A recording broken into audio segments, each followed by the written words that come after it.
Last year, a college student wanted to share her abortion story with me, but she feared that her friends, coworkers, fellow students on her conservative college campus in central Ohio, and her community and family back home in Boston, especially her grandmother, an old school Dominican woman who was a practicing Mormon, would find out about the abortion she had as a high school student.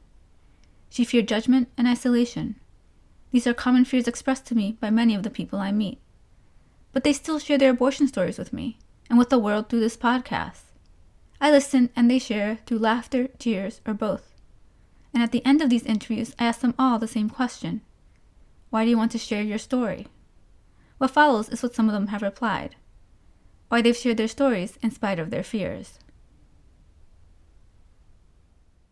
I want to share my story for myself to feel free. I want to be free and speak about these things and not feel ashamed at all of the decision that I made, because it's, for me personally, it's not a shameful decision. It was something that I had to do, and I wouldn't be where I am today if I hadn't done it. I think I've mentioned that I've had like 4 pregnancies, and then the 3 live births are the ones I'm most able to share and talk about with, joy and humor, and, they're a deep source of lessons for me and insight, and I share that freely with people on Facebook. And I think my abortion actually is a deep source of wisdom for me, and I think it's tragic that I don't get to share and I don't get to tell people about it and what it's taught me. I've never spoken to a woman about it, never in the air like this.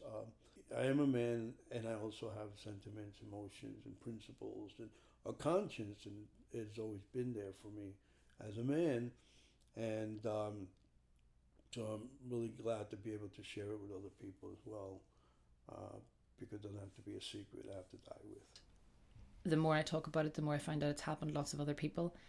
And I think the whole guilt thing that's happened in Northern Ireland, I think I'm just reinforcing that by not talking about it and, in a way, condoning what is happening with political parties who are not allowing it to happen. And the fewer people who actually speak up and say that it's happened, and show that they are in no way embarrassed about it or feel guilty about it.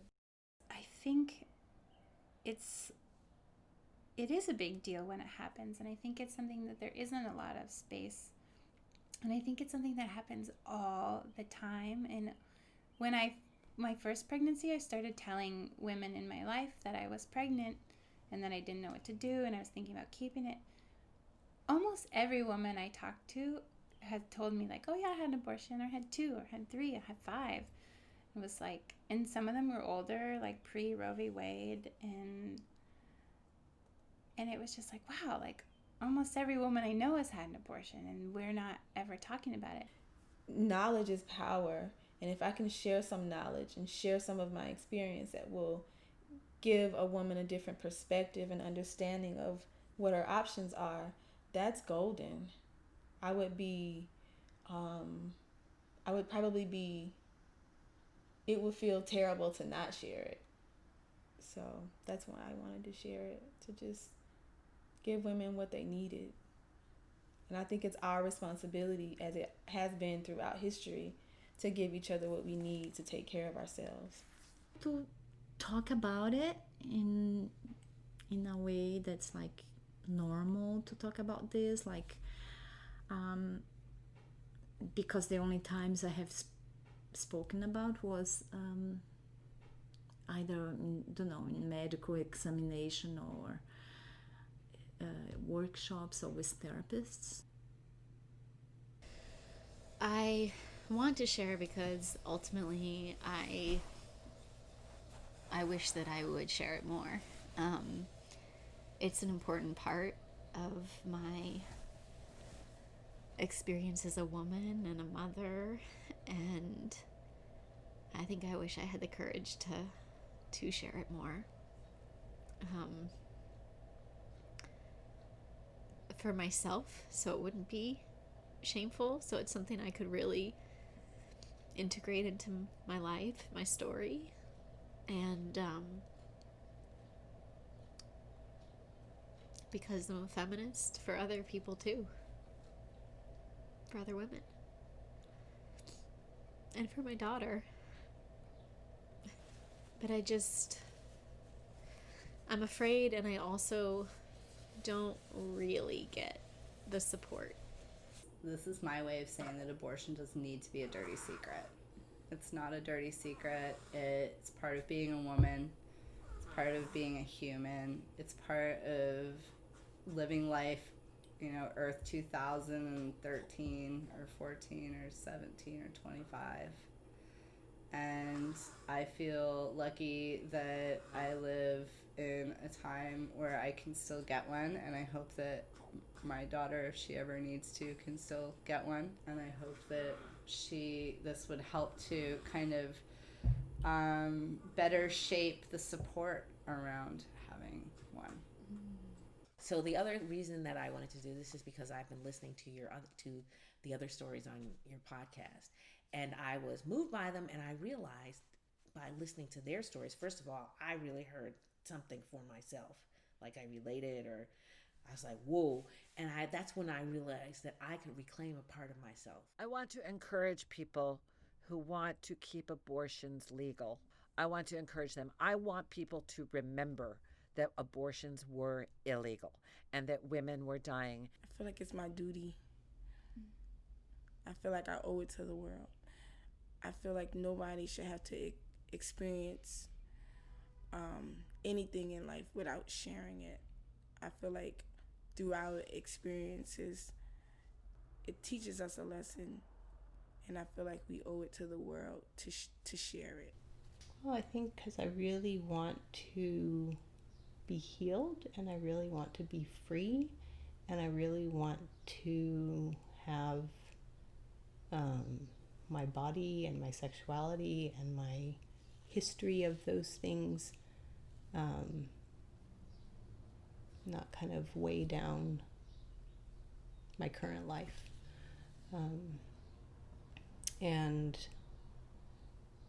I think there's lots of things. I also want to be able to say clearly, I'm Catholic and I absolutely believe that women have a right to an abortion.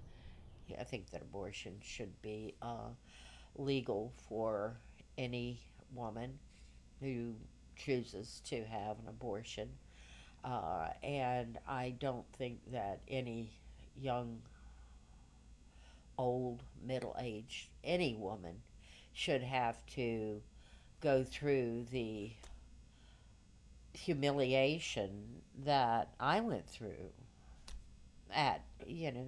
I just turned 17 years old, and I'm 69 now, for crying out loud. There's a lot of years, I can, bring it up just like that. I want to share my story now first for myself, and gaining some internal freedom,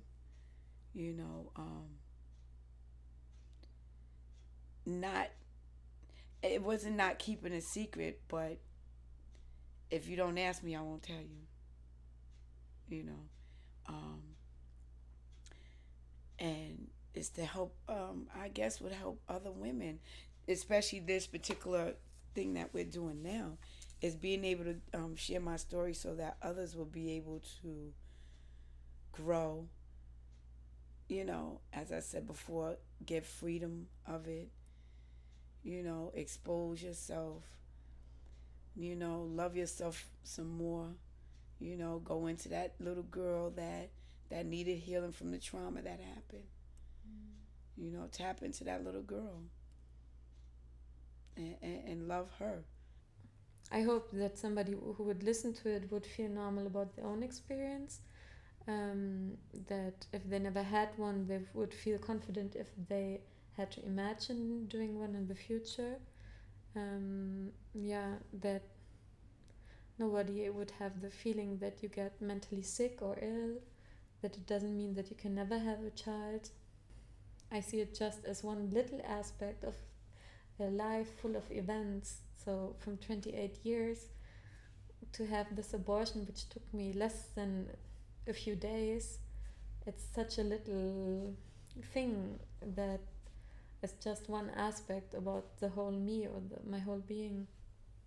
As a social worker, I know that the best advocates are oftentimes the people most affected and or the people working with them. And so in our advocacy work, we're often looking for women to tell their stories or to share their stories. And it's very hard for women to do that. And so how can I ask other women to share their stories if I don't share my own? I feel really vulnerable and really exposed, but I also feel really liberated and very proud. So I hope that my story helps someone else.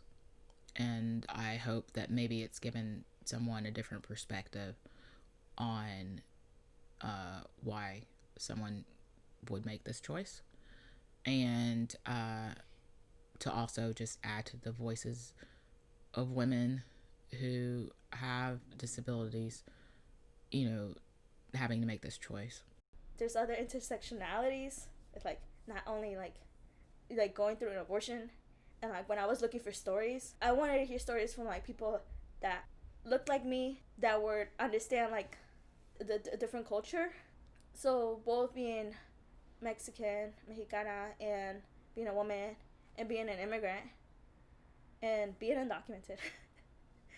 I'm sharing because I feel like women have to learn to trust themselves more in this world and their instincts, and that I did, and I'm really better for it. I was really drawn to thinking about that experience lately, but not really having a community or like resource or way to express that. So this was a good opportunity and like really timely for me. I wanted to share my story to get it off of my chest and to just be a voice. Be a voice of it's okay. Be a voice of life goes on. Be a voice of don't be afraid, don't be scared. And to say, you're not in this by yourself. You're not the only one.